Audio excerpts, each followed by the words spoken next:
Ya, kita memulai yang berdoa.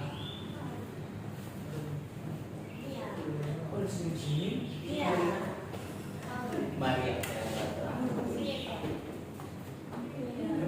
depan lah. Rudi,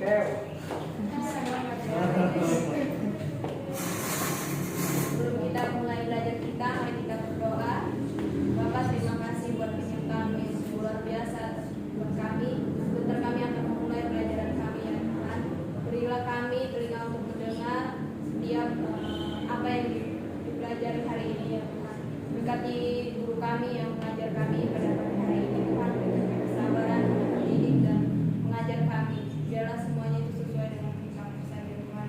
Terima kasih Tuhan Yesus, kami sangat mengucap syukur, kami serahkan sepanjang hari ini ke dalam tangan-Mu. Biarlah kuasa-Mu yang bertahta atas hari ini Tuhan. Terima kasih, kami sangat mengucap syukur. Haleluya, amin. Amin. Langsung aja. Tepuk tangan dulu dong. Sini bang. Di sini lah, saya memakai lah. Ayo dong, ini lah saya memakai ini kawan. Aku ini dulu ini layarnya biar kamu. Oh, dia stand up. Stand up. Kamu dibacanya apa? Senyum dulu lah. Hemat tim. Bagus kan kameranya. Nah, ini. Apa? Ya, nanti disesuaikan aja. Layar. Oke, selamat pagi semuanya. Shalom. Nah, di sini saya diberi kesempatan untuk menjelaskan bagian pengertian dan sejarah sosiologi. Tanpa berlambatan, langsung saja kita lihat pengertian sosiologi. Pengertian sosiologi ini dibagi menjadi ada beberapa hal. Yang pertama kita coba lihat dulu. Sosiologi itu berasal dari kata Latin, yaitu socius, yang berarti kawan atau teman, dan kata Yunani yaitu logos, yang memiliki arti pengetahuan. Nah, kalau kita sambungkan jadi apa coba? Socius dan logos yang memiliki arti pengetahuan jadi apa? Kan socius itu kawan, terus Yunani itu pengetahuan. Kawan pengetahuan. Iya, kawan pengetahuan. Pengetahuan. Pengetahuan yang mempelajari bagaimana kita berkawan. Oke, nanti lanjut. Terus ada dari Kamus Besar Bahasa Indonesia atau KBBI. Nah, menurut KBBI ini sosiologi merupakan ilmu pengetahuan atau ilmu tentang sifat dan perkembangan masyarakat, ilmu tentang struktur sosial, proses sosial dan pengembangannya. Lalu ada yang ketiga. Menurut Ensiklopedia Britannica tahun 2015, sosiologi adalah ilmu sosial yang mempelajari masyarakat, interaksi dan proses melestarikan dan mengubahnya. Ini hampir sama lah kalau besar bahasa Indonesia sama ini sama-sama kayak cara mempelajari interaksi bersama masyarakat. Oke, lanjut kita masuk ke sejarah sosiologi. Nah, sejarah sosiologi ini ditemukan pada abad ke-19 oleh seorang filsuf asal Prancis yang bernama Auguste Comte. Nah, dia ini kenapa dia bisa mengemukakan teori ini itu dulu waktu pada abad ke-19.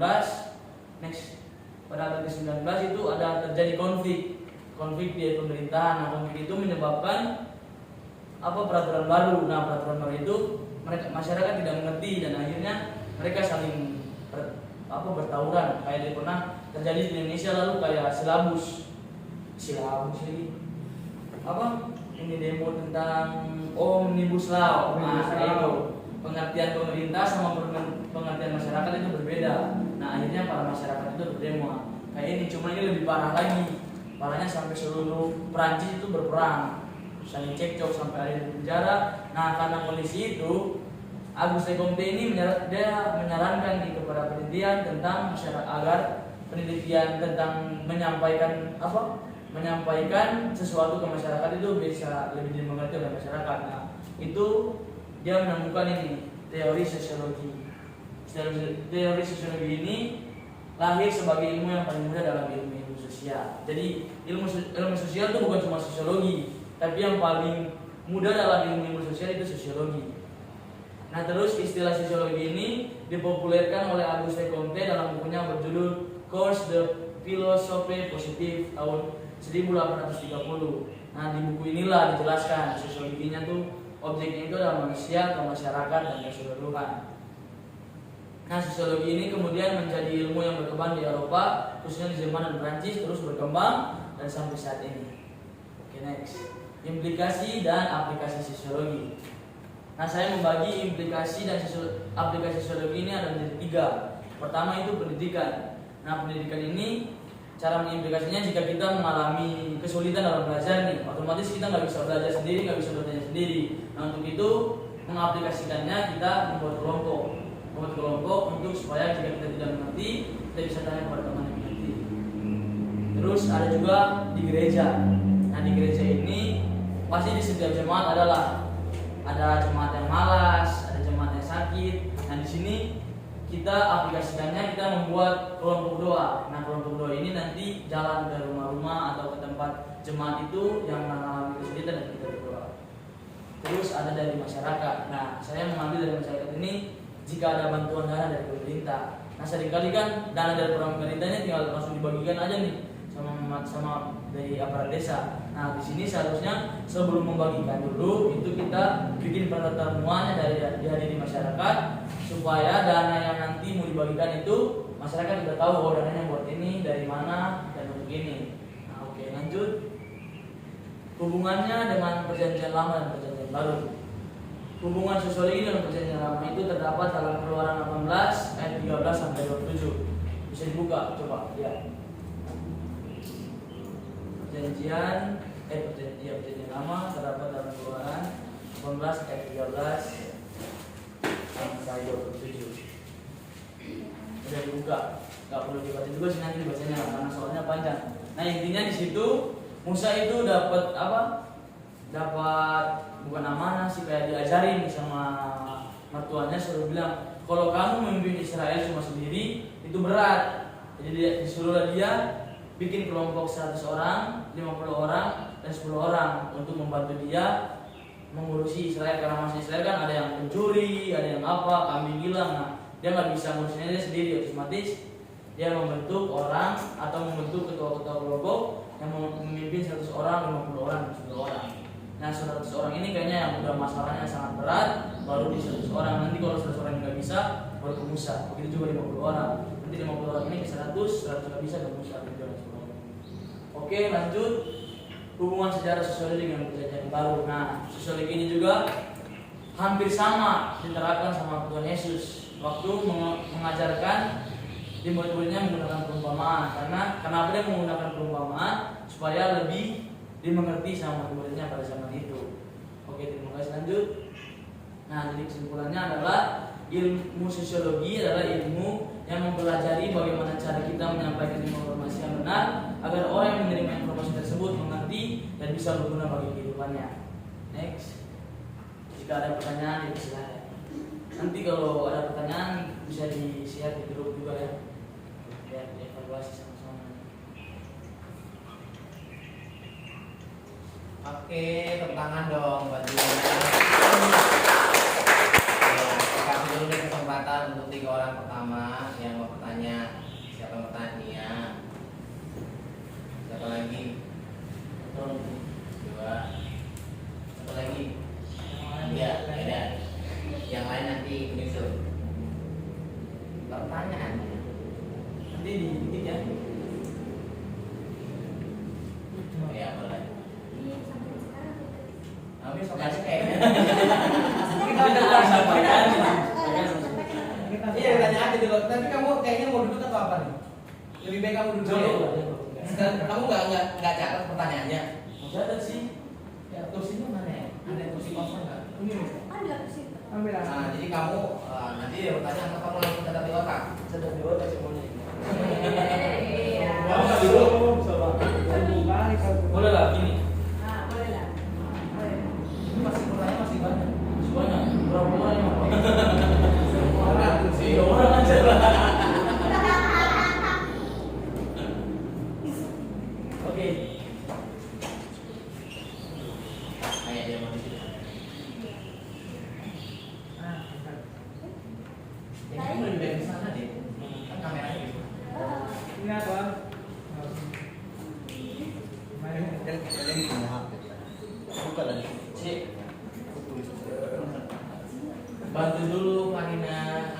sini harus kita punya.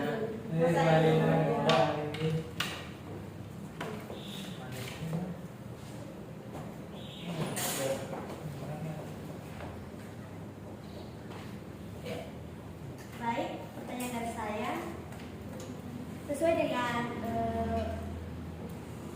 tanggapan yang diberikan oleh Britannica yang mengatakan bahwa sosiologi adalah ilmu sosial yang mempelajari masyarakat, interaksi dan proses yang melestarikan dan mengubahnya. Nah, yang menjadi pertanyaan saya di sini yaitu apa yang harus kita pelajari di dalam masyarakat dan proses apa yang harus dilestarikan sesuai yang dikatakan di sini yaitu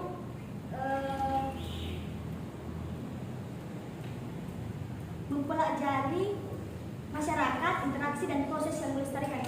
Jadi yang menjadi pertanyaannya apa yang harus kita lestarikan, terus dan apa yang harus kita ubah.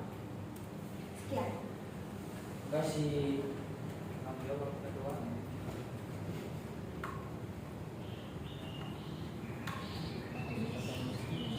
Apa lagi? Warna.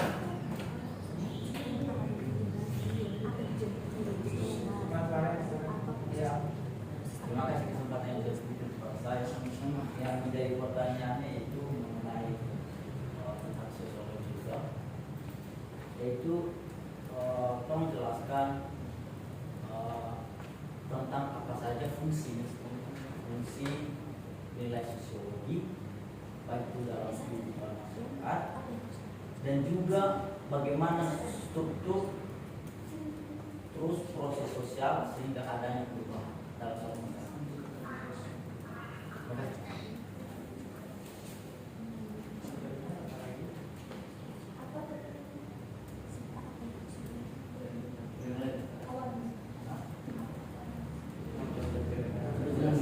Oh, tentu ya dari sini sama si damai. Nanti sisi kedua ada lagi.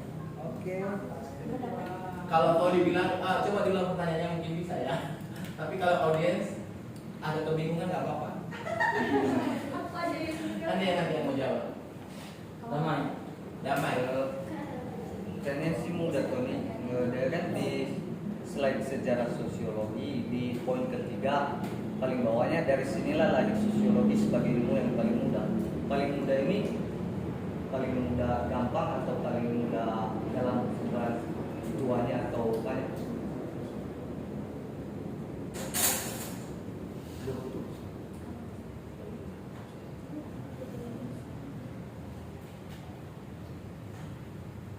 Oke. Langsung jawab. Kayaknya udah lengkap di situ semuanya. Bisa lihat di presentasi saya. Ya, terima kasih atas pertanyaannya. Di sini saya akan mencoba menjawab. Jika ada kesalahan mungkin maaf lah ya, karena manusia tidak ada sempurna. Yang pertama pertanyaan dari Nia, menurut teori dari Britannica, jadi coba lihat. Nah, dari ini. Sosiologi adalah ilmu sosial yang mempelajari masyarakat, interaksi dan proses melestarikan dan mengubahnya. Nah, pertanyaannya, apa yang harus kita pelajari dari masyarakat dan proses apa yang dilestarikan dan apa yang harus diubah? Oke. Yang pertama kita lihat dulu di sekitar kita nih, masyarakat kita nih kurangnya apa? Contohnya ke masyarakat kita misalnya kotor nih, masalahnya kotor. Ya udah kita belajar di masyarakat, terus kita berinteraksi sama masyarakat nih, bagaimana kita membersihkan desa kita.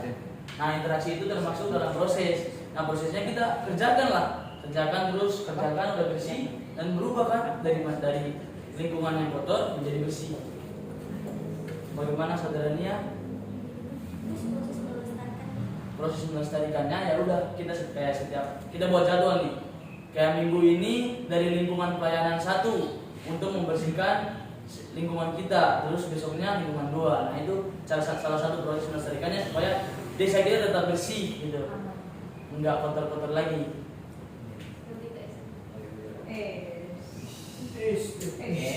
Penjelasan saya diterima atau tidak? Penjelasan saya diterima atau tidak? Terimalah.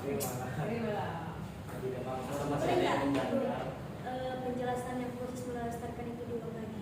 proses melestarikan. Jadi maksudnya kan tadi udah bersih nih yang pertama. Nah proses bagaimana kita cara melestarikannya kan?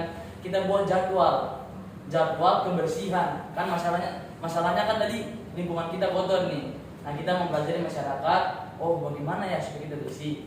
Nah terus kita kumpulin lah masyarakat itu, interaksi sama masyarakat, terus tahu nih lingkungan kita kotor nih, bagaimana sih kita membersihkan. Terus dia kasih tahu nih gini lah kita bagaimana kalau kita membersihkan ini dengan cara membuat jadwal. Nah pertama kalau udah bersih nih, kalau besok nggak dilakukan lagi, otomatis kotor lagi. Nah untuk itu prosesnya kita buat jadwal supaya setiap hari itu tetap kita lakukan, jadi nggak cuma sampai di hari itu doang.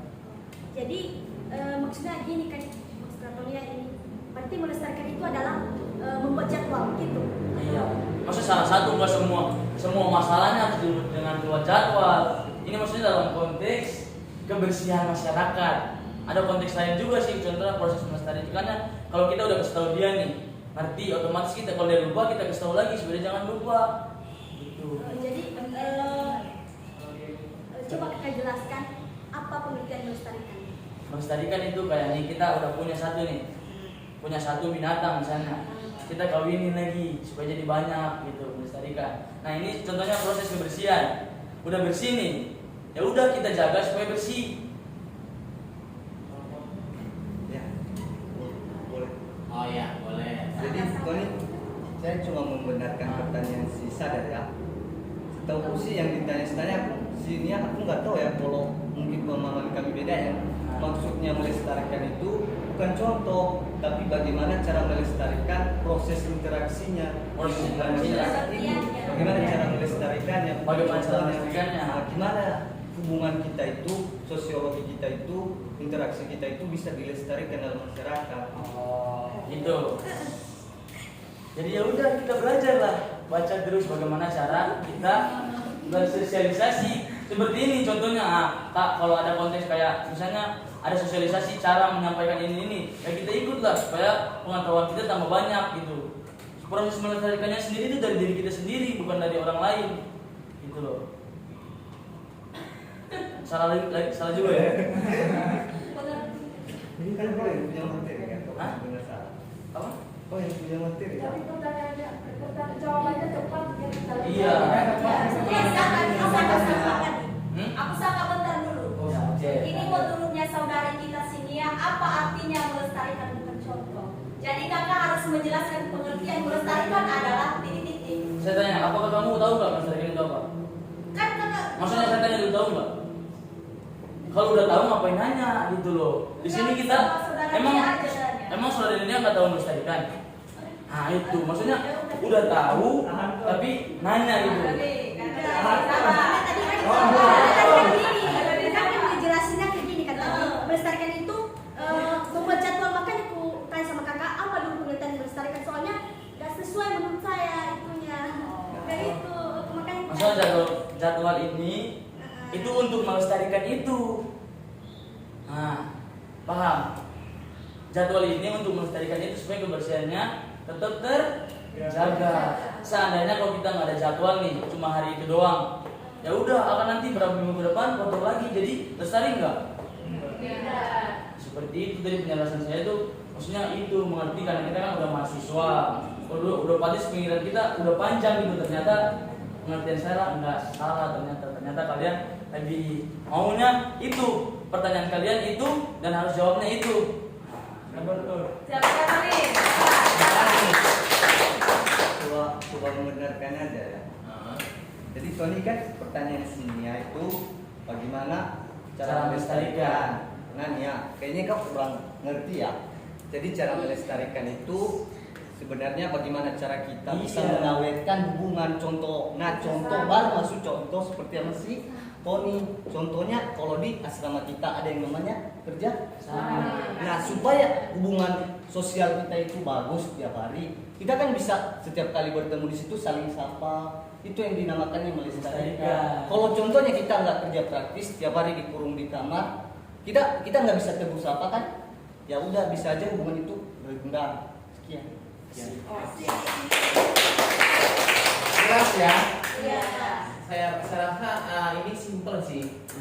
Cara melestarikan interaksi tadi dia udah sebutkan membuat jadwal kayak kita di lingkungan masyarakat mungkin kan kita bikin jadwal dan jadwal itu kan nanti kan ada pertemuan dan intinya sebenarnya bersosialisasi kan bersosial mereka bertemu terus saling menyapa saling kerjasama saling gotong royong dan disitulah melestarikan interaksi atau sosial mereka dalam kehidupan masyarakat. Oke, next Pertanyaan kedua, coba jelaskan apa saja fungsi dan bagaimana struktur agar bisa membawa perubahan dalam masyarakat. Nah sebenarnya saya di sini sih cuma bahas pengertian. Soalnya ada teman-teman lain juga sih yang bahas fungsi. Nah kalau saya menjelaskan nih, otomatis saya kayak mensabotasi tugas dari teman-teman saya. Iya betul itu. Tugas selanjutnya. Soalnya ada Terus pertanyaan, maaf ya. Oke. Terus pertanyaan ketiga, Entar dulu, tanya dulu mungkin pertanyaan ketiga maksudnya pertanyaan masih dia? enggak mas. Ya, ditanya dulu apakah dia keberatan terus mau ganti pertanyaan atau gimana? Apakah keberatan? Tadi tadi kan kita bahas mengenai Pengertian dan sejarah struktur, maksudnya pengertian dari sosiologi tadi adanya struktur, proses dan perubahannya. Mana coba? Di framework keberapa? Dengan pengertian atau Pengertian. Di slide. Oh ini ilmu tentang struktur sosial. Oh iya. Nah tadi. berarti ya termasuk. Nah struktur sosial itu kayak tadi, kayak membuat jadwal nih. Otomatis kita harus tahu jadwal ini supaya terstruktur tuh gimana. Contohnya kayak hari pertama ini lingkungan pelayanan 1. Nah otomatis yang kerja nanti harus strukturnya pertama di atas itu lingkungan pelayanan 1, terus yang kedua lingkungan pelayanan 2. Nah struktur itu bukan cuma itu juga sih, ada banyak lain contoh lagi. Tapi struktur itu bagaimana kemampuan kita menyusun gitu, menyusun apa yang akan kita sampaikan, struktur sosial gitu. Iya ilmu tentang struktur. Paham? Kayak kita membuat bagan tuh, bagan struktur. Nah itu kita harus tahu supaya kita bisa menyampaikan kepada masyarakat. Bentuk struktur kamu udah tahu kan struktur? Iya tapi masalahnya kalau itu kalau di masyarakat itu pilihan dulu mengenal satu organisasi ini supaya efek masyarakat kecil ini. Jadi bagaimana kita melakukan atau mempraktekkan struktur sosial ini? Berarti kamu Cara yang lain, cara yang lain. Nah ini Cara yang lain di luar sosiologi. Maksudnya di luar dari program struktur yang tadi. Oh di luar dari jadwal itu kata di luar dari jadwal. Contohnya kamu mau bikin apa dulu? Aku tanya. Di masyarakat nih. Iya, bikin apa? Contoh di masyarakat nanti supaya mungkin aku bisa bantu bikin struktur gimana gitu. Mau bikin apa? Kepala desa. Pendeta. Oke kepala desa lah ya. Struktur apa? Aparat desa. Otomatis yang pertama di atas apa? Kepala Desa. Turun ke bawah wakil. Kemudian terus ada cabang lagi. Sekretaris, bendahara dan bla bla bla. Nah gitu strukturnya selain dari jadwal. Apakah bisa diterima? Proses sosialnya juga. Proses sosial. Tadi sebenarnya saya sudah jelaskan prosesnya, yaitu bagaimana kita menjaga itu. Prosesnya itu saat kita berbicara, saat kita menyampaikan, dan saat kita melakukan itu disebut proses. Oke. Lalu pertanyaan ketiga dari saudara. masih bahkan ya. Nah dari mana tadi? Balik. Oh itu. Paling bawah. Paling muda. Nah mana muda tadi? Paling bawah, ilmu yang Nah paling muda. Paling muda otomatis apa? Contohnya lahir. Lahir itu seperti keluarga kan? Kakak pertama, kakak kedua, kakak ketiga, kakak keempat. Nah paling muda berarti apa? Paling paling adik. Nah otomatis ya kalau bilang paling muda berarti paling adik. Jadi kayak paling baru lah. Ini dia baru lahir gitu. Kayak adik bungsu. Sebenarnya berarti ada yang kalau bilang gitu berarti ada kakaknya ini, ada kakaknya sosiologi yang duluan lahir gitu. Jadi ini ilmu yang paling dasar ya. Ya, paling Jadi dasar. sebelum ada ilmu lain, sosiologi dulu. Enggak, maksudnya ada ilmu lain sebelum sosiologi ini. Udah lahir duluan sebelum sosiologi, ada ilmu sosial lain, ada. Sosial. Bukan sosiologi, ada lagi ilmu lain contohnya yang mengajari ilmu sosial kan bukan ilmu sosiologi. Coba lihat di internet, aku sih nggak tahu ya. Tapi ada, maksudnya ada ilmu sosial itu bukan cuma sosiologi gitu. Nanti ada ilmu sosial bukan cuma sosiologi. Sosiologi itu salah satu dari ilmu-ilmu sosial. Nah dari ilmu-ilmu sosial itu Yang paling mudah. Maksud yang paling mudah. paling mudah. kan kota makan lah termasuk yang Oh, paling mudah. siap. Iya. Terima kasih. Apa dari kakaknya? Silakan. Oke. Ada lagi mau bertanya? Kalau tidak ada lagi berarti next. Oh ya. Kita mau bertanya. Bagaimana cara kita untuk memecahkan masalah sosiologi? Iya, memecahkan masalah sosiologi. Contohnya kita punya masalah nih. Apa bagaimana cara kita menyelesaikannya?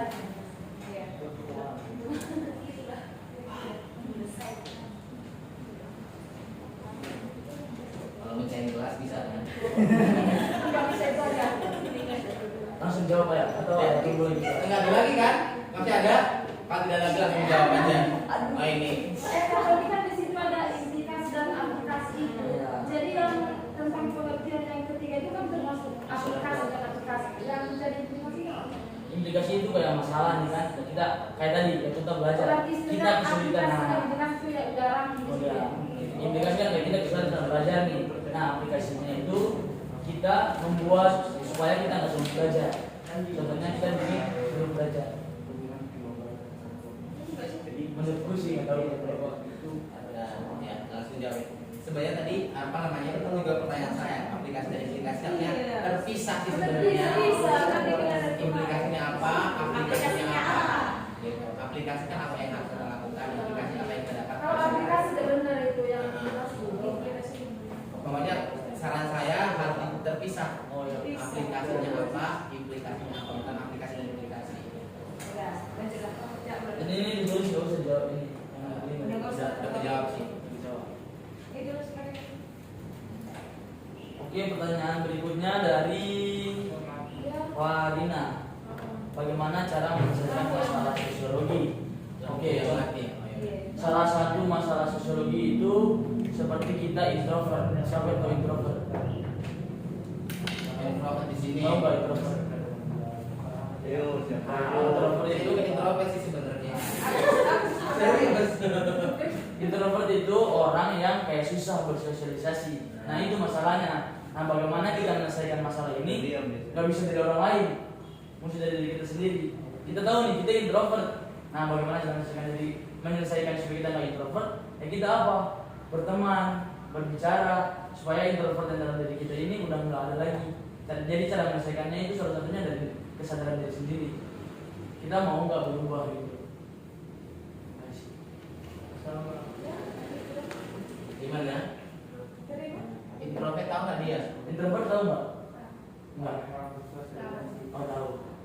Introvert itu kayak orang yang punya masalah. Pokoknya dia susah untuk berinteraksi, susah untuk bergaul, susah untuk bercerita.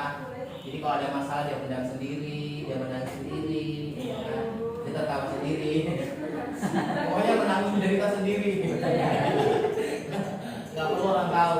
Tapi kalau ditanya kamu kenapa? Enggak, kenapa? Dia aja. Enggak, aku baik-baik aja. Kayak kita ini kan. Ya aku Ada lagi? bisa. Wis, masih ada. Ini terakhir ya. Iya, kalau masih ada dua lagi. Iya. Dan di ruangan Tolong ini. sejarah sosiologi, konflik tersebut dilatar belakangi oleh ketidaktahuan masyarakat dalam mengatasi perubahan atau hukum-hukum seperti dalam mengatur stabilitas masyarakat. Yang jadi pertanyaannya ini, bagaimana cara mengatur stabilitas masyarakat? Jelaskan.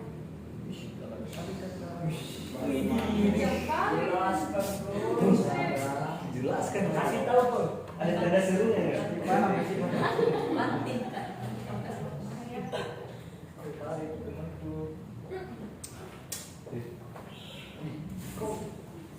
Langsung ya. Langsung. Oke, saya akan langsung menjawab pertanyaan dari saudari Indri. Bagaimana cara mengatur stabilitas masyarakat? Nah, sebenarnya ini pertanyaan ini nih hampir mirip nih kayak tadi sini ya. Cara apa?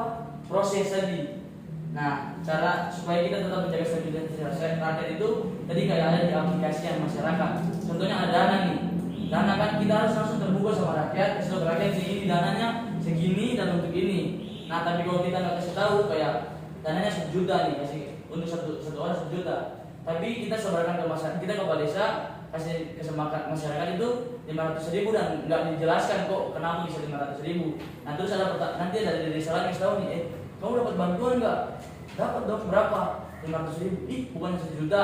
Nah itu akhirnya kayak kok cuma 1.500.000 sama 1 juta. Nah akhirnya itu menjadi kebingungan sama masyarakat tuh. Ada apa nih sama aparatur desa kita sehingga membuat itu menjadi nggak stabil dalam masyarakat. Nah supaya stabilnya itu ya udah kita bentuk tuh, bukan bentuk sih, kita kumpulin dari masyarakat. Nah kita jelaskan, nah ini kita dapat dari dari pemerintah segini. Nah nanti dibagikan ke masyarakat itu segini. Nah di sini kita terbuka nih, nggak ada kecurangan. Nah itu jadi masyarakat ngerti. Nah pada saat ada orang yang menghasut dari luar, itu bohong loh, sebenarnya lebih dari itu loh. Enggak kok, kita udah lihat kok buktinya ini suratnya begitu. Terima kasih.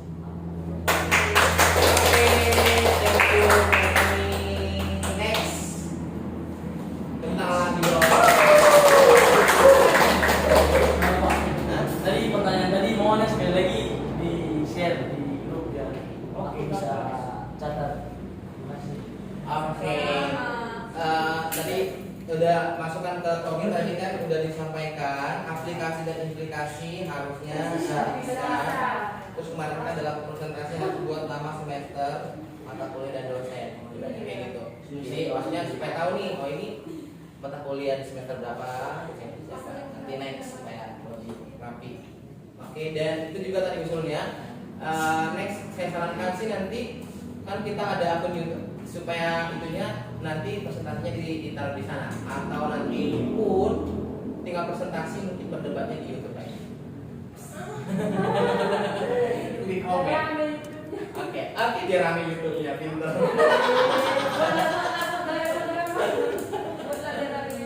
Oke, tepuk tangan buat Tony. Itu kedama ya? Siti. Apa namanya? Ini listriknya mati. Kamu pakai slide atau? Iya mau dong ayah. Ayah hidupkan sebagai ayah enggak. Boleh izin Jadi ayah. boleh sampai. Kata Oni buku. Oh, bukan sedang. Tadi aku pakai buku loh. Dari apa lah? Udah kok. Listriknya di mana ya? Di bawah ya. Yang di bawah. Tonton. Tony, boleh nggak kamu Kayak semangat. yang semalam itu? Tahu nggak tempatnya di mana? Siapa yang tahu? Apa tuh? Di belakang AC. Bukan, di belakang AC bukan. Iya kan, di luar atau di dalam itu. Di dalam boleh ya. Di dalam kan kalian komisi ada dulu ada semuanya. Kalau di luar, Di benar di luar ya? Iya. Di luar itu ada tentara. Oke. Tapi kita langsung next aja sih. Kalau nggak ada selanjutnya. Nanti kalau masih itu baru. Baik, terima kasih kesempatan yang telah dilaksanakan kepada saya atau yang kepada saya. Dengan kesempatan ini saya mau menjelaskan tentang pengertian dan sejarah sosiologi, memahami ciri-ciri dan hakikat sosiologi. Jadi ada di situ kan sudah ku paparkan atau sudah ku kirim linknya. Kita harus bahas dengan satu persatu dulu. Kita membahasnya pengertian sosiologis. Oke, bisa salah satu orang membacakannya membantu saya? Emang energi. Lah biar dikira. Apa tadi Kak? Sosiologi deh. Pengertian. Ya. Pengertian sosiologi. Pengertian sosiologi sebagaimana bahwa semua cabang ilmu pengetahuan yang ada pada saat sebelumnya bermuara pada filsafat disebut sebagai induknya ilmu.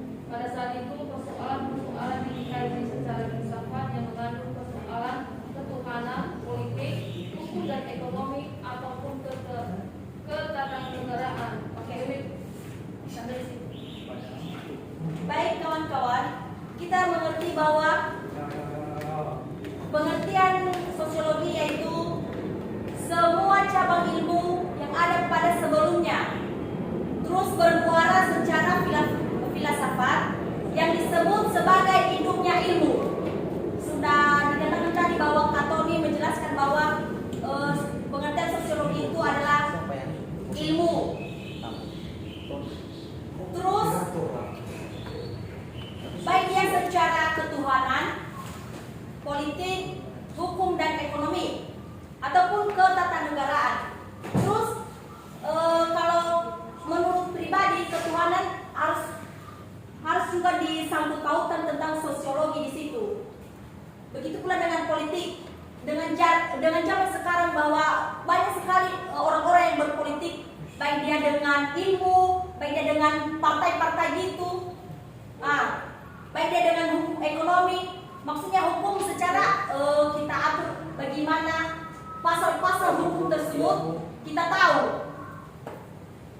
Terus ekonomi juga perlu dikaitkan dengan sosiologi di situ. Karena ekonomi zaman sekarang berkurang dengan adanya juga zaman di tengah-tengah pandemi 19 ini. Dan ketatanegaraan. Ini yang menyebabkan sosiologi bagi kehidupan Indonesia kita, bahwa kalau tidak ada peraturan-peraturan yang ada di pemerintah kita atau dari atasan kita seperti sama presiden, terus dicantumkan kepada perwakilan-perwakilannya atau yang sudah berhak menduduki jabatan tersebut. Karena di abad 19 dan awal abad ke-19 bahwa sosiologi menyimpulkan sebagai ilmu yang mempelajari kehidupan bermasyarakat. Sehingga dengan dua suku atau kata bangsa Latin yaitu socius atau berteman atau rekan. Kayak di kasih tadi kakak Tony, yaitu untuk berkawan dengan ilmu yang baru atau yang lahir itu. Ciri-ciri sosiologi ada di sini beberapa, yaitu nomor satunya empiris. Saya akan menjelaskan bahwa empiris adalah suatu sumber pengetahuan yang diperoleh dari observasi atau percobaan informasi yang membenarkan suatu kepercayaan dalam kebenaran atau kebohongan.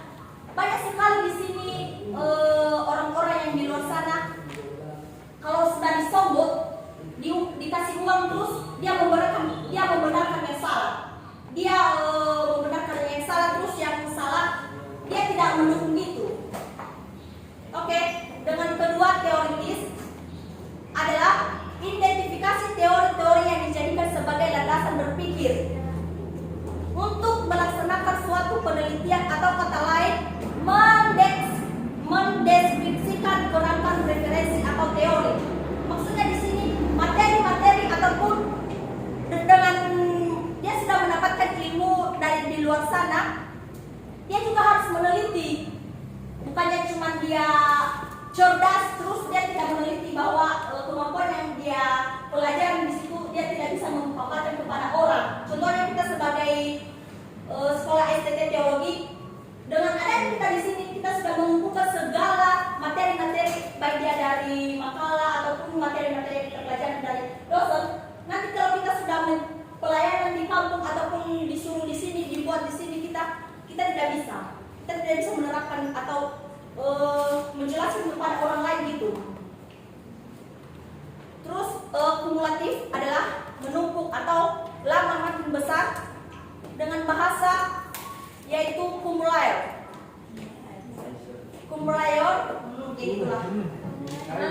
Yaitu menumpuk dengan sosialisasi, dengan pengertian sosial tadi bahwa kita mempelajari ilmu-ilmu yang banyak atau hasil-hasil yang kita dapatkan, kita harus juga menjelaskannya kepada orang lain. Jangan kita menutup di dalam hidup kita saja.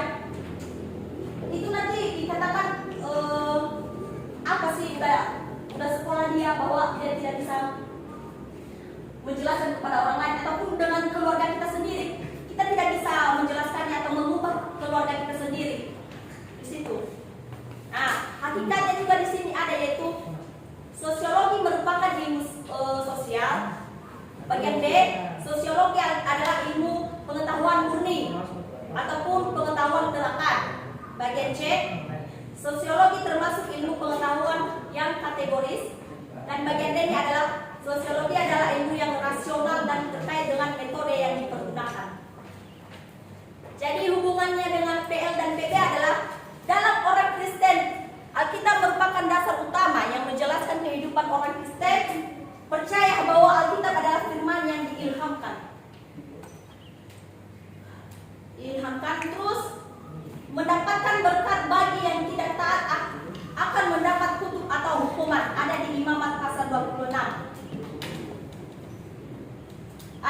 Muhammad pasal 26 dan Ulangan pasal 6. Baik, di situ nanti diterangkan bahwa berkat-berkat itu kepada orang-orang yang sudah memiliki tadi ilmu, terus Tuhan memberikan berkat kepada orang itu bahwa dia juga mampu menjelaskan kepada kita semua, sehingga sampai saat ini kita juga bisa menjelaskannya atau mendapat materi mereka tersebut.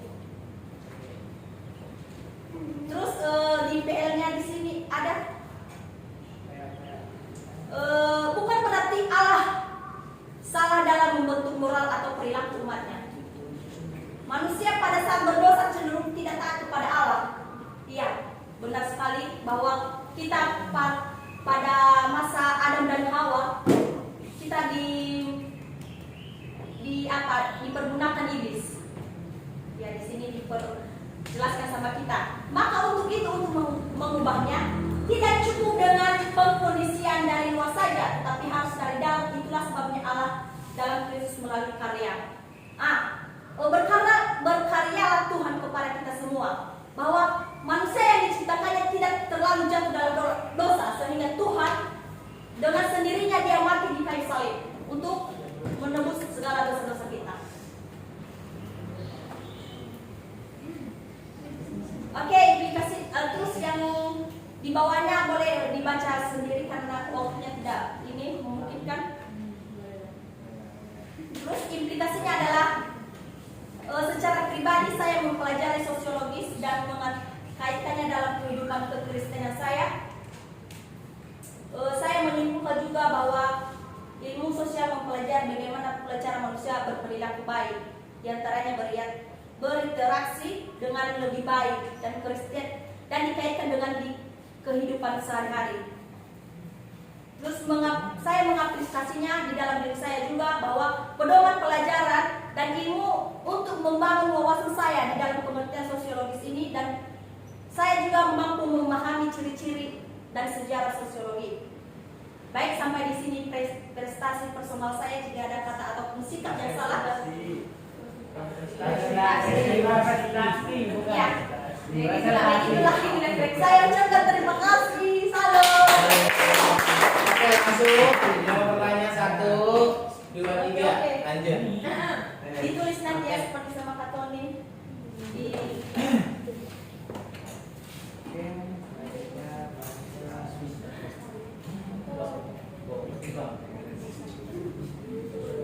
Nih, kan gampang ya kalau berbicara nih tentang teori kan. Nah, aku pengen nanya nih, bagaimana sih cara kamu agar menerapkan teori ini kepada setiap orang? Karena kan nggak semuanya orang kan juga mengerti teori ini. Cara saya,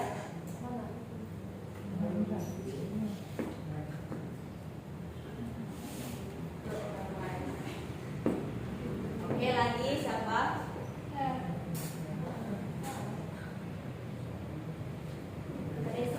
Apa saja dampak dari sosiologi ini, dampak yang positif dan negatifnya?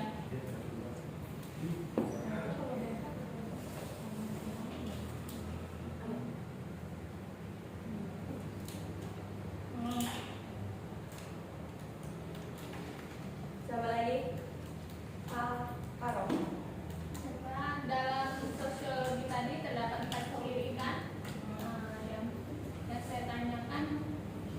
Dan ciri empiris itu kan ada suatu sumber pengetahuan, observasi, coba informasi yang membenarkan suatu kepercayaan dalam kebenaran atau kebohongan. Jadi bisakah diberikan contoh-contohnya dalam ciri-ciri empiris?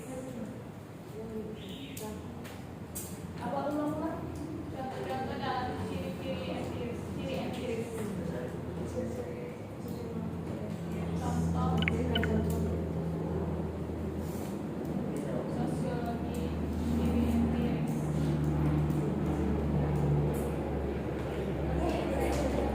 Ya, detik ya.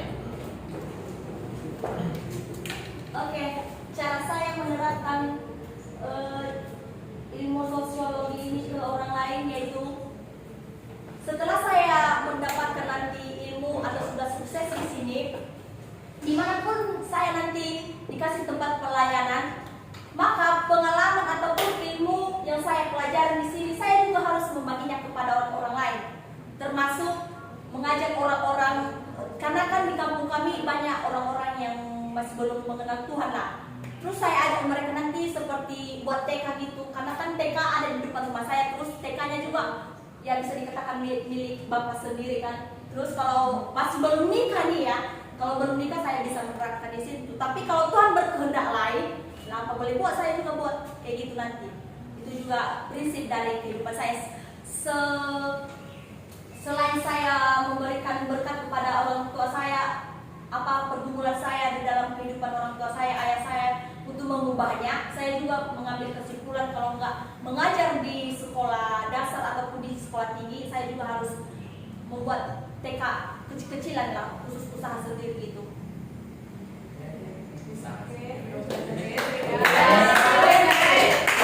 Pertanyaannya Ya mohon doa dan dukungannya aja. Next. Next, apa dulu boleh? Enggak, tadi yang ketiga itu tuh dijawab.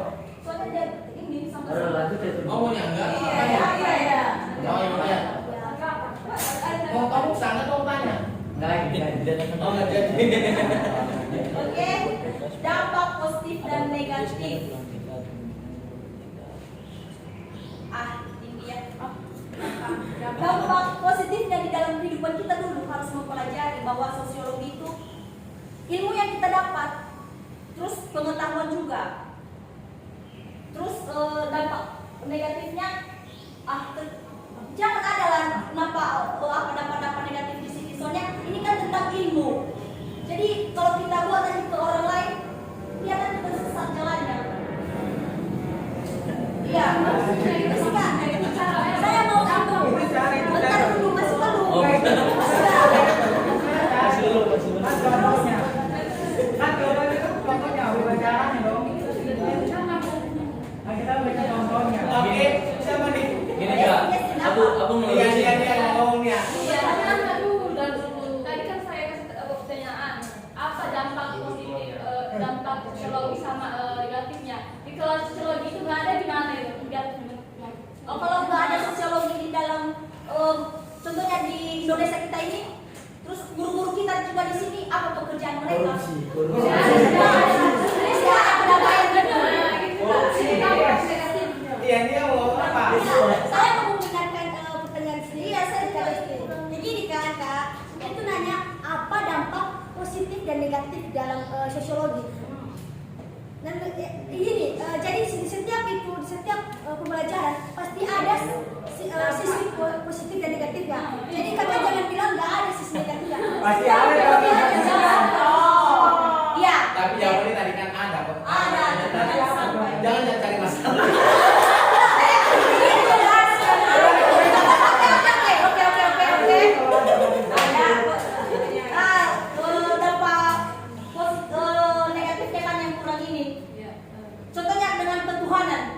Ketuhanan dalam pribadi kita, kalau tidak ada Tuhan di dalam kehidupan kita, maka kalau tidak ada juga yang kita terima Injil Tuhan itu, mungkin keburukan dalam kehidupan kita semakin merajalela gitu.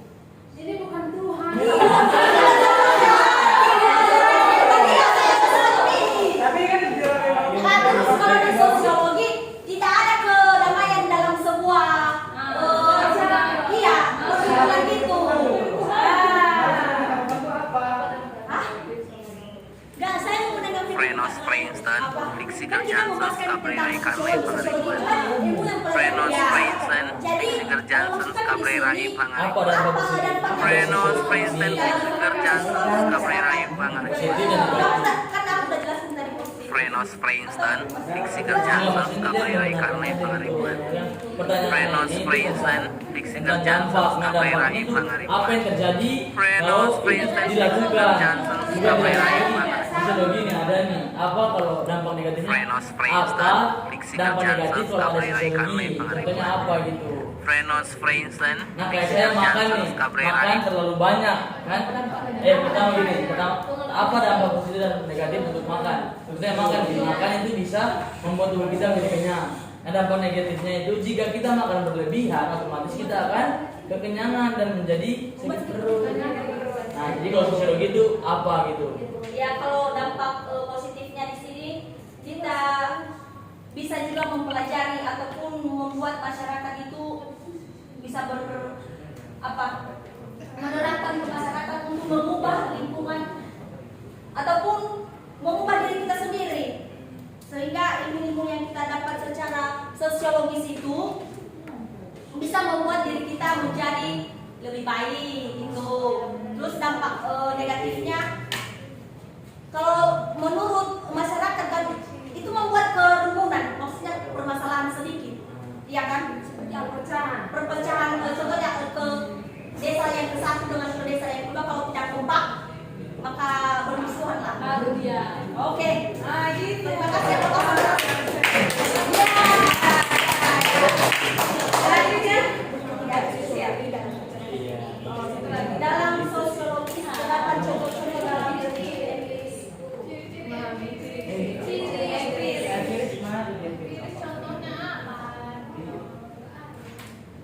Contohnya, kita mengerti dulu bahwa empiris adalah suatu sumber pengetahuan yang diperoleh dari observasi atau percobaan informasi yang membenarkan suatu kepercayaan dalam kebenaran atau kebohongan.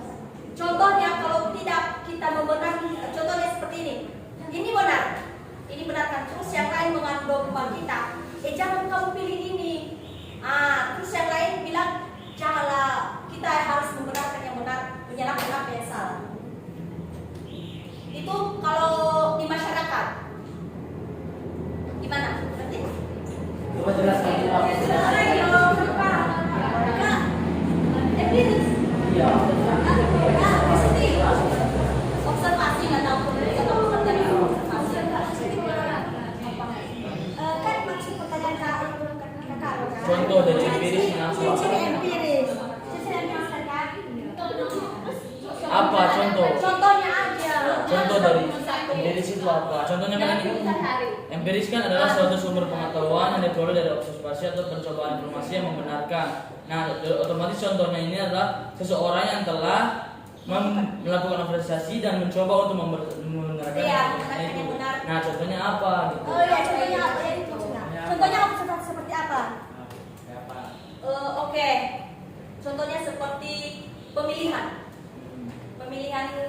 kepala desa atau pemilihan sekretaris desa, bendahara desa.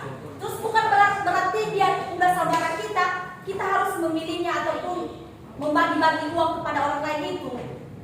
Tetapi kita harus melihat bagaimana nanti perjuangan dia untuk desa kita itu, bahwa dia itu benar atau pantas untuk kita pilih. Oh, jadi maksud kakak kita meneliti bagaimana sifat dan Karakternya dulu, baru jangan dulu kita membenarkan salah. Nanti dia salah, nanti nangis gitu. Sini, aku tambahan sedikit ya, maksudnya gini. Kan dalam pemilihan sebenarnya presiden dan wakil presiden otomatis kayak ada penyampaian visi misi. Nah di situ contoh empiris. Pada saat dia menyampaikan visi misi itu, dia akan menyampaikan visi misi itu. Saya akan bla bla bla bla. Disitulah contoh empiris itu. Oke lah. Masih ada lagi? masih.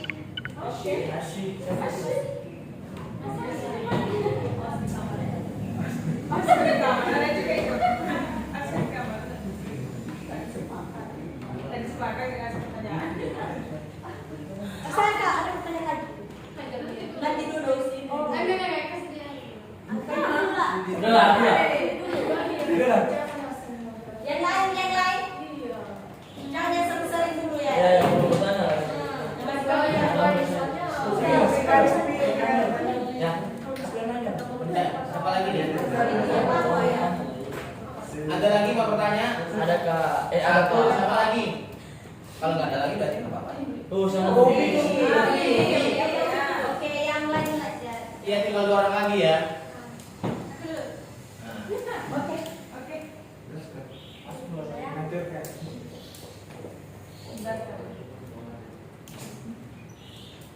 Pengertian sosiologi sebagaimana bahwa semua cabang ilmu pengetahuan Frenos Princeton, Fiksi Kerjaan. bermuara pada filsafat disebut sebagai hidupnya ilmu. Jadi pertanyaannya di sini, bagaimana semua cabang ilmu pengetahuan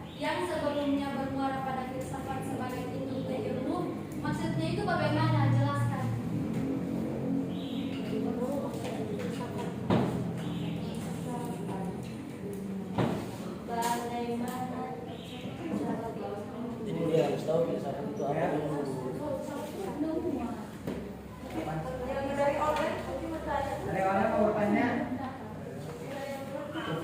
Mungkin maju dulu. Oh iya. Ini tentang sosiologi. Kemudian pertanyaannya, apakah ada manfaat dalam sosiologi itu? Banyak.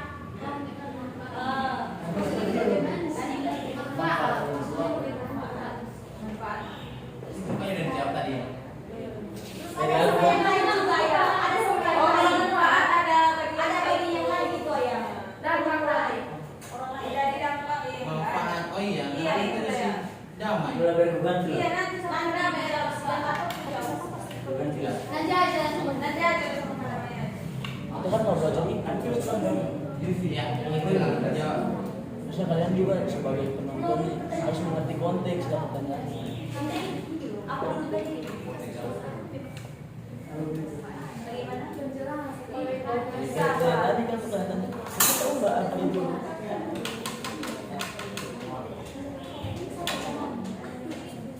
Apa yang sudah kita contohnya sampai sekarang? Ini doang. Presentasi. Kan ini nggak ada.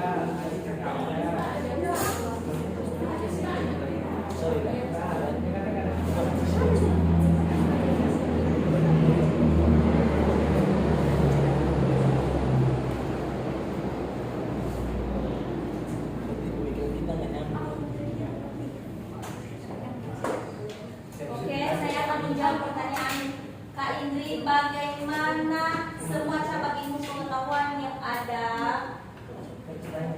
sebelumnya bermuara ya pada filsafat Sebagai induknya ilmu. ya karena kan saya masih belum lahir di situ. Iya, terus Kenapa? Kenapa nggak lahir? iya kan? Kita kan masih belum lahir di situ semua. Mungkin saja orang-orang itu masih belum rukun ataupun dengan sosial mereka itu masih belum kompak mereka. Terus pengetahuan mereka itu masih sedikit gitu ya. Terus pas ada zamannya revolusi baru, pengetahuan baru, orang-orang yang pintar juga, yang sudah doktor, nah mereka juga ini menyimpulkan bahwa pengetahuan sosiologi itu mengandung persoalan ketuhanan, politik, hukum dan ekonomi ataupun ketatanegaraan. Dengan sedemikian ilmu sosiologi pada abad-abad yang ke-18 dan ke-19 itu. Di sini saya sudah ini orang apa? Biar buat baca di sini nih. Nah ini ada di sini kata Charles kan. Arti kata Charles adalah belakangan ini menggunakan kata-kata ataupun ucapan keterangan ilmu sosiologinya ataupun berpikirnya ataupun perilaku mereka masih belum ini masih belum ada perubahan karena di zaman-zaman dulu kan masih banyak orang-orang yang berperilaku banyak politik ataupun Mana kau sini? masih belum banyak sosial mereka jelas dengan menghadapi sebuah masyarakat itu dengan adanya juga kedamaian ataupun perubahan zaman sekarang maka terbentuklah sosiologi mereka tuh gimana? Aku tambahin sedikit nggak Pak? Boleh. Jadi kan udah ini tadi kenapa sosiologi itu berinduk pada ilmu filsafat. Nah jadi menurut saya itu kan ilmu filsafat ini adalah ilmu yang belajar untuk cara berpikir. Nah sosiologi ini juga termasuk ilmu yang mengubah cara berpikir kita. Nah induknya itu ilmu filsafat karena sama-sama belajar cara berpikir. Itu sih menurut saya. Terima kasih.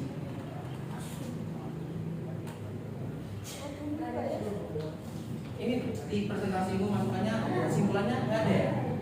Iya. Cuma implikasi. Iya. Udah. Implikasi. Implikasi Enggak. ada.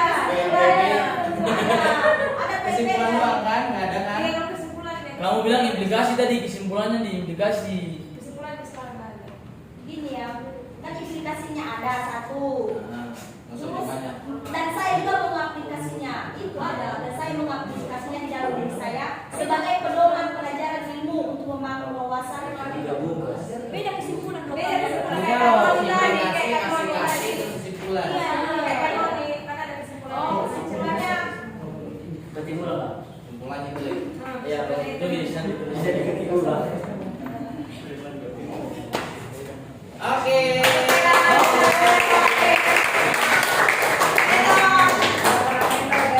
Oke, next. Thank you Siti.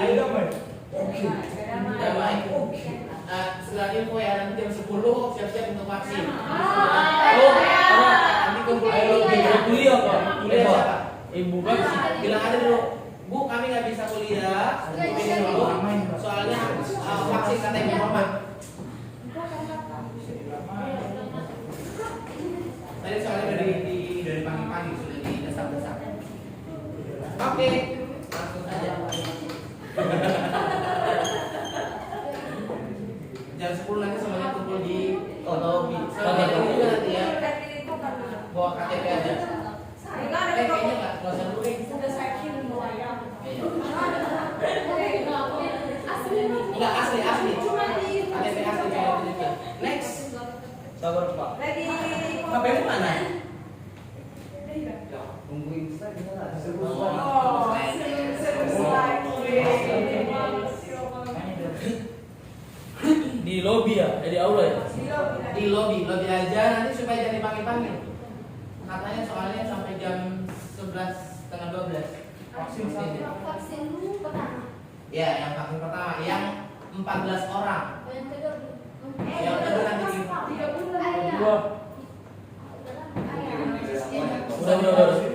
yang mendaftar 14 orang nanti ready jam 10 di lobby. Hah? Kemarin itu yang tadi. Yang mendaftar 1, 2, 3 ya? Coba nanti di lobby dulu deh. Maksudnya kalau memang nanti mobilnya muat dan kita juga nanti cara kita gimana gitu. Oh vaksinnya keluar bunyi. Saya mau vaksin. Vaksin mereka datang ke sini gitu. Oke gitu ya. Yang ketiga nanti juga turun. Nanti gimana solusinya apakah? Oke next. Masih ada saling buka itu. Pak, sebentar Pak. Yang tim dapur gimana Pak? Jadi biar nggak usah masuk dulu. Ya kamu bisa tahan dulu ya. Iya. Bisa Pak. Pertanyaannya apa Pak? Pertanyaannya, udah mulai pertanyaan. Sudah. Sudah ya. Salok. Jadi teman-teman, materi saya temanya manfaat tentang belajar sosiologi. Belajar manfaat. Jadi kita lihat ya. Gak perlu tunggu ya. Enggak perlu. Lanjut, tema mampu memahami manfaat sosiologi. Judulnya manfaat sosiologis. Sebelumnya saya pengertian saya bukan ngambil materi dari saudara Tony, tapi biasanya kalau contohnya kayak gini bola itu olahraga, sedangkan bermain bola itu berarti melakukan aktivitas olahraga. Jadi pengertian dari kata manfaat sosiologi itu berarti.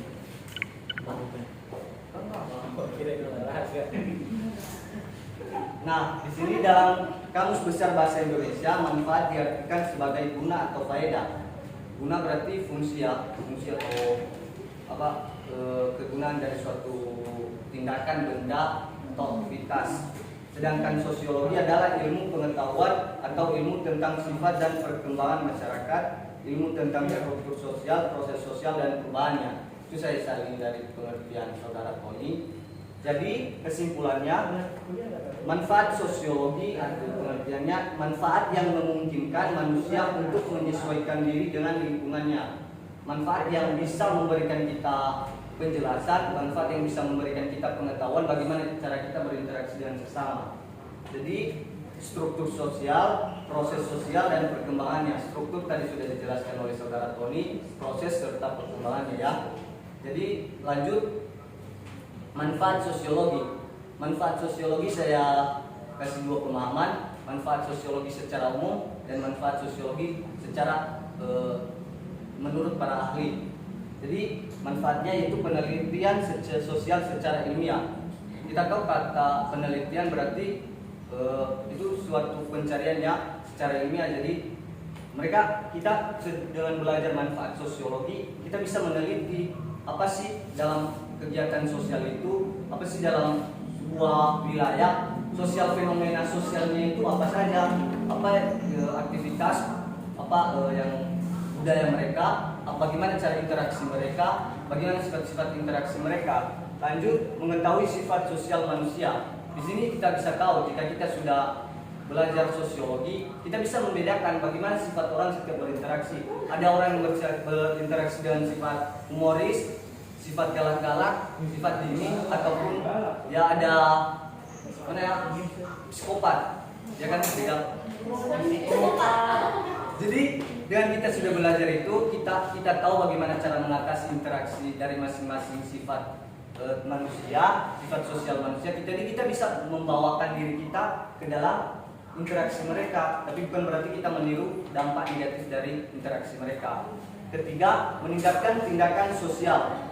Jika kita sudah belajar ilmu sosiologi, kita bisa tahu tindakan sosial itu bentuk apa. Kalau teman-teman bertanya tindakan sosial itu bentuk apa, itu bisa kebaktian, itu bisa kerja bakti,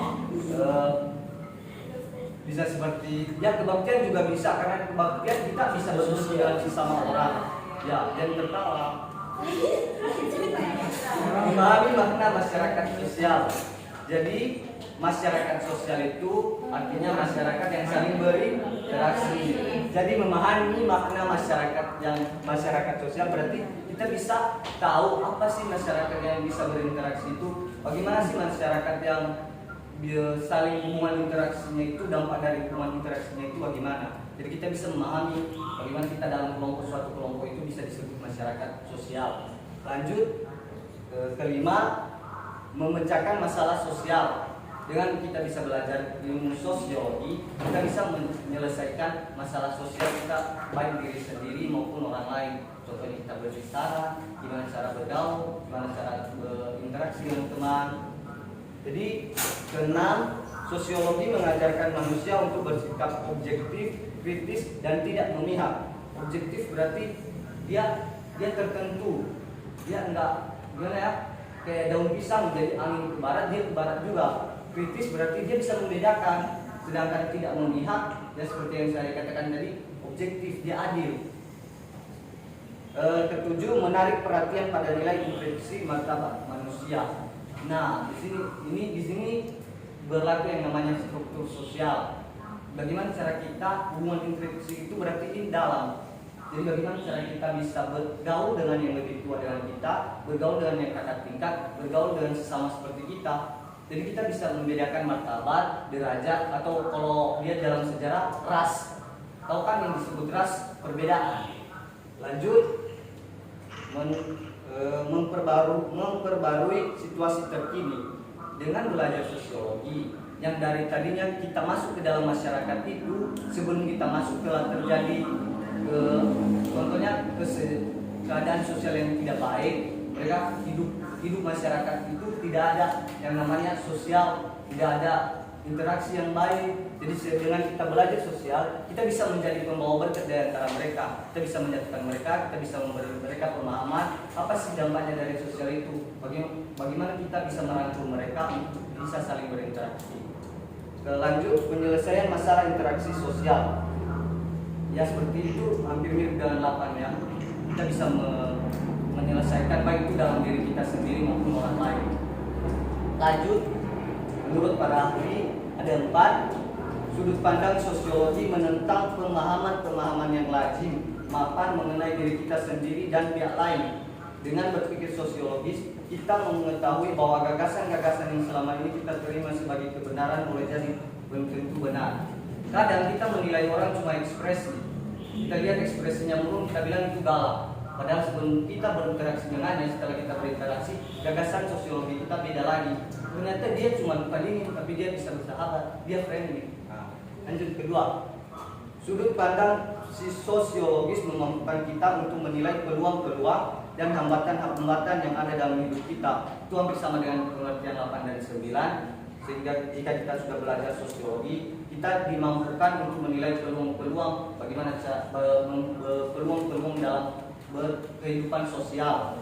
Jadi ketiga, sudut pandang sosiologis akan lebih memampukan kita untuk menjadi partisipan yang aktif dan mengerti akan kehidupan masyarakat.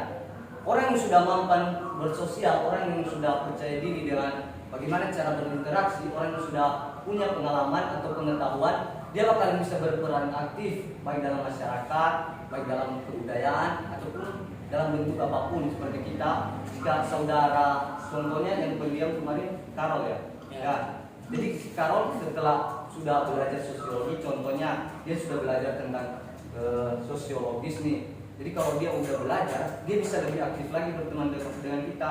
Dia bisa ikut serta berinteraksi lebih aktif lagi.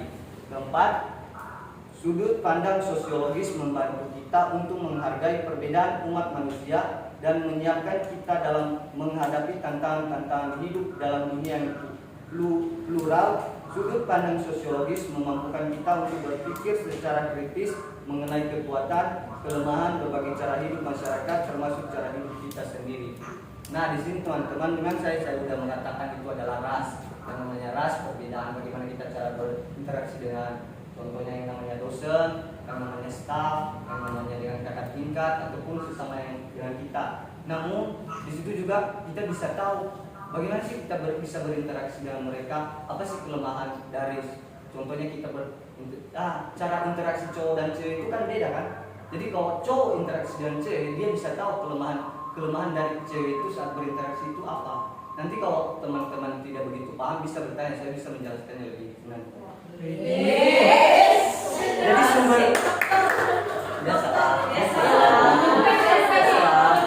Jadi sumbernya di sana tidak tertulis. Jika teman-teman ingin lebih mengetahui yang materi ini khusus para ahli, Anda bisa ngecek di sana aja ya.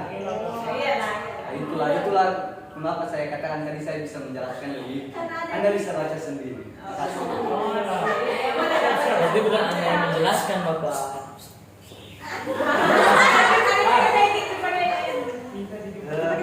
Bagian ketiga, hubungan manfaat sosiologi dengan Alkitab, Perjanjian Lama dan Perjanjian Baru. Saya sudah menyertakan di sini. Jika ada teman-teman yang kurang paham dengan kata-kata Alkitab di sini, nanti kan jika saya menjelaskannya satu persatu bisa memakan waktu. Jadi mana tahu ada dari ayat Alkitab yang tidak menurut teman-teman, kok bisa sih tidak menuliskan di atas itu, padahal menurutku tidak ada hubungan sosiologisnya. Nah, jadi Anda bisa membacanya sendiri. Di situ saya kasih selang jarang. Jadi yang paling bawah itu yang mulai dari 1 Korintus sampai Galatia itu Perjanjian Baru. Bisa dimengerti? Lanjut. Nah, dari 1 Korintus sampai Galatia. Sedangkan kisah Alkitabnya saya ambil dari 1 Samuel, kisah tentang Daud dan anaknya Raja Saul, Jonathan. Pernah dengar kisah mereka? Pernah. Ada yang belum? Warna? Secara pribadi dan tidak.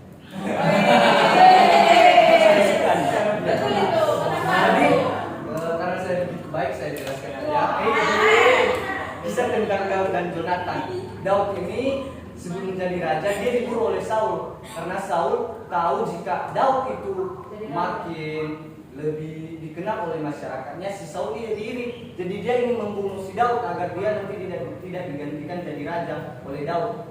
Karena juga beberapa nabi sudah mereka sudah mengiyakan bahwa Daud lah yang akan menjadi penggantinya, bahwa bahkan dia nanti diurapi setelah itu.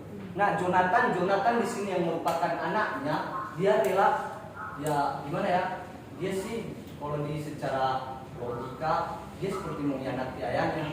Dia nggak mau ayahnya itu tetap jadi raja. Tapi itu juga menjelaskan bahwa bagaimana persahabatan Daud dan Jonathan itu, bagaimana interaksi mereka yang sudah cukup lama berteman itu, sehingga Jonathan itu yang kasihan dan nggak berterima ayahnya membunuh sahabatnya Daud. Dia memberitahukan semua siasat-siasat ayahnya. Jadi dengan bantuan Tuhan dan juga Jonathan, Daud bisa melarikan diri dari segala ancaman dari Raja Saul sehingga ia bisa meloloskan diri dan akhirnya Raja Saul menyerah. Lanjut. D. Implikasi dan aplikasi manfaat sosiologi dalam kehidupan. Pengaplikasiannya manfaat sosiologi dalam kehidupan sehari-hari yaitu dengan menerapkan pembelajaran pengembangan sosiologi sebagai ilmu dan pengalaman dalam berinteraksi. Saya kasih contoh, jika suatu saat Tony ingin mengunjungi suatu suku pedalaman dengan budaya tertentu, Tony yang mempunyai pembelajaran mengenai pengembangan sosial yang menjadikan pengalaman itu menjadi ilmu baginya. Jadi dia sudah belajar sosial, jadi belajar sosiologi, dia tidak menyimpan bagi dirinya sendiri, dia menggunakan dalam kehidupannya sendiri, itu yang disebut dengan aplikasi. Dan sehingga dia bisa berinteraksi dengan baik dengan suku pendalaman itu. Sepertinya contoh itu nggak perlu dijelaskan lagi, kita paham, kata-katanya juga mudah dimengerti. Atau ada yang nggak paham? Jadi istilahnya Tony yang sedang berpendalaman, jadi dia yang udah punya pengalaman tentang ilmu sosiologi, dia bisa dengan mudah, walaupun dia baru pertama kali dia masuk di suku pendalaman, dia bisa dengan mudah berinteraksi karena apa, pengalamannya tadi. Jadi contoh ini berkaitan dengan manfaat sosiologi kelima dan ketiga. Bagi yang sudah menyimak, dia pasti bisa langsung connect ya. Implikasinya yaitu implikasi. Nah, di sini implikasi saya artikan hal yang terjadi secara alamiah. Contohnya jika kita bergaul, ini manfaat sosiologi dalam kehidupan sehari-hari yaitu di saat setiap orang mencoba untuk berinteraksi atau bersosialisasi, maka secara tidak langsung selalu mengikut sertakan rasa saling ingin tahu. Jika kita berkenalan dengan orang, kita berinteraksi dengan orang, maka yang ada dalam pikiran kita itu apa? Kita ingin mengenal dia, kita ingin mengenal seluk-beluknya, kita ingin mengenal pribadinya, kita ingin mengenal keluarganya, ataupun ya seperti ada hubungan spesial, saya nggak tahu. Curiga ya, kalau kita berteman dengan orang, kita lihat dia mulai melakukan tindakan aneh-aneh saat kita berinteraksi, kita bisa saling curiga. Toleransi dan rasa menghargai. Saat kita berinteraksi, kita pasti menunjukkan untuk rasa menghargai ya. Contohnya, mungkin kalau lagi berinteraksi dengan teman, terus dia lagi kita lagi sama-sama duduk, terus kakimu kau letakkan di meja tepat di depan matanya, nggak mungkin. Lanjut. Kesimpulannya, manfaat sosiologi adalah manfaat yang memungkinkan kita bisa mengetahui hal-hal yang berkaitan sosial. Jadi manfaat sosiologi, manfaat yang memungkinkan kita. Jadi kita bisa mengerti apa sih manfaat dari hal-hal yang berkaitan sosial, berkaitan dengan interaksi, berkaitan dengan interaksi antar sesama, lingkungan. Jadi manfaat sosiologis bisa berpengaruh baik dan buruk bagi setiap orang dengan kondisi tertentu. Manfaat kondisi tertentu di sini saya mengartikannya hubungan timbal balik ya. Jika Anda memberikan sosial yang baik, interaksi yang baik kepada teman, maka dia akan juga memberikan aksi yang maksudnya kalau Anda memberikan aksi, maka dia akan membalikkan Anda dengan reaksi yang baik juga. Tapi jika buruk aksinya, maka reaksinya juga buruk. Jadi ketiga, manfaat sosiologi juga bisa dihubungkan dengan ayat-ayat firman Tuhan yang menjelaskan pentingnya bersosial dalam kehidupan. Jadi itu di atas tadi hubungan dari perjanjian baru dan perjanjian lama. Aplikasi dan implikasi manfaat sosiologi dapat dilihat dan dilakukan dari berbagai bentuk tindakan dengan keterlibatan alamiah. Sekian dari saya. Angkat tangan. Tidak ada. 1. Oke. Cukup 3 ya. Karena waktu. Ya langsung saja ditanyakan. Apa itu? Biar aja. Manusia, berarti bisa juga nggak mungkin dong. Langsung aja di sebagian apa sih? Yang lain kalau ada persiapan cuma 3 orang aja ya. Itu tutup. Bagaimana cara kita untuk penelitian sosial secara ilmiah? sebentar makanya. Anda mau baca sendiri atau mau jelasin? Enggak. Kalau mau baca sendiri Anda bisa baca di Google. Ada pertanyaan yang lain? Yang lain. Yang lain juga. Nggak ada lagi yang lain? Oke, dalam terjawab aja. Iya. Jadi balik dulu ke Balik. yang manfaat secara menyeluruh. Manfaat secara ilmiah, bagaimana cara kita melakukan penelitian secara ilmiah tentang sosial ya. Nah, bagaimana cara kita itu biasanya dilakukan oleh peneliti ya. Dilakukan oleh peneliti bagaimana sih dampak dari fenomena bersosialisasi itu.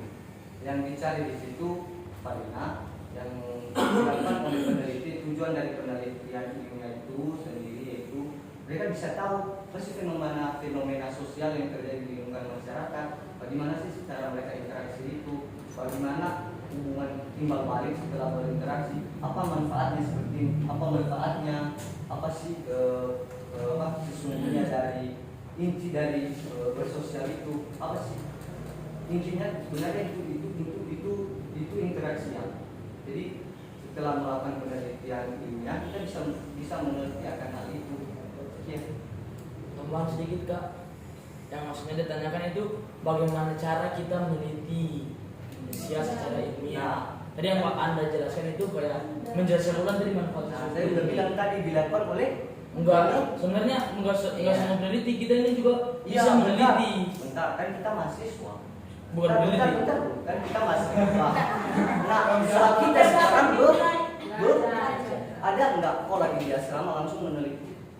Kita dulu belajar, sedangkan yang dalam proses peneliti, yang dalam proses pekerjaan profesi meneliti, mereka melakukan pekerjaan mereka. Kita yang masih mahasiswa, kita sadar, kita masih. Berarti manfaat ini cuma untuk peneliti? Enggak ini kan saya bilang, kan dia bilang bagaimana caranya itu mereka dilakukan oleh peneliti sedang bisa.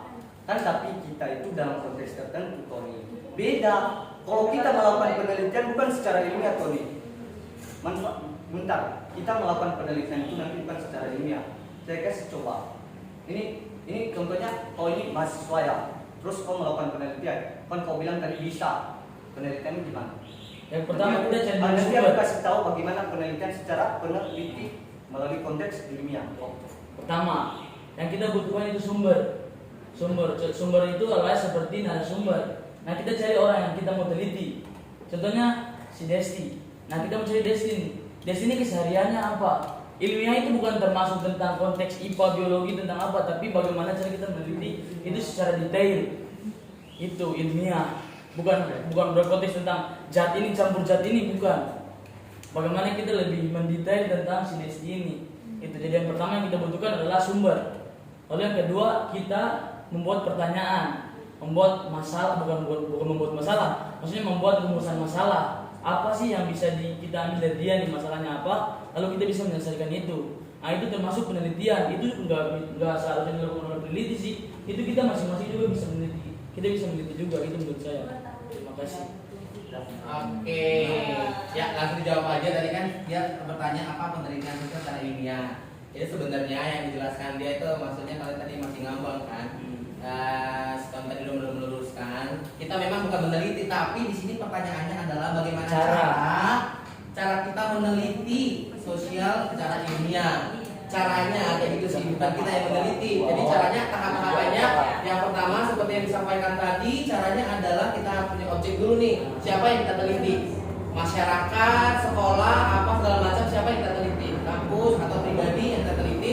Setelah kita udah dapat di tempatnya, baru kita cari tahu masalah apa yang ada di sana. Ya, biasanya kan orang meneliti karena ada masalah kan, kayak gitu kan. Di sana anak-anaknya di sekolah mungkin anaknya suka ngantuk kalau belajar ini, terus anaknya nggak konsentrasi. Nah, dicari tuh masalah-masalahnya apa. Oh, dari masalah-masalah itu dia akan merumuskan masalah, terus batasan masalah, terus fokus penelitiannya apa, kayak gitu sih. Baru setelah itu nanti dia akan masuk ke penelitian. Jadi kita cuma di sini maksudnya adalah cara meneliti itu seperti apa, bukan hasil yang dia terima, tapi caranya bagaimana. Ya itu tadi caranya itu kita tentukan dulu kemana kita penelitian, cari masalahnya, buat semuanya rangkaian. Kayak buat makalah juga kayak gitu kan, ada batasan masalah, rumusan masalah, batas apa namanya lagi tujuannya apa kayak gitu fokusnya. Kalau kalian seperti budaya kan sebenarnya kalian itu sedang meneliti tapi sebatas masalah apa namanya makalah, bentuk makalah, belum bentuk skripsi, tesis atau disertasi. Makalah itu kan maksudnya kalian sebenarnya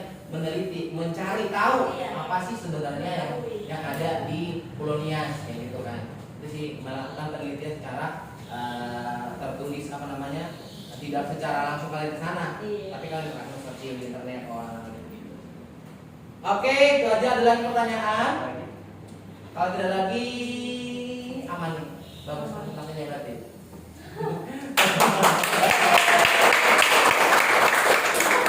Oke, thank you. Sekian dari presentasi saya. Sebelum itu sepertinya kita akan pulang ya. Saya harapkan teman-teman mau sampai di bawah. Ya, terima kasih penghormatannya.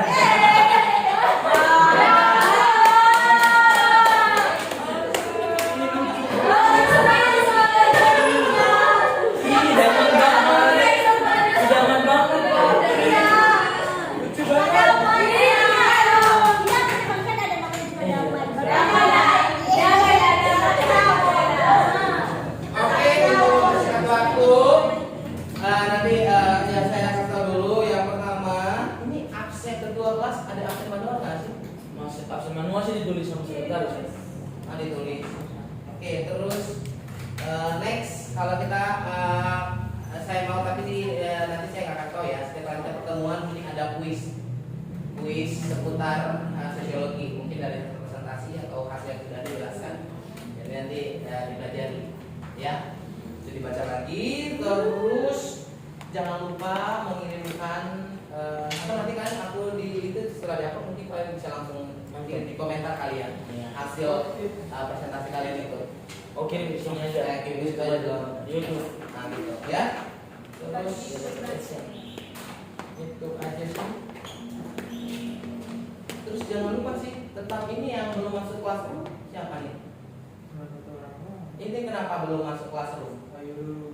Dan hasilnya nanti itu bisa dimasukin ke classroom ya. Oh, sudah ada classroomnya.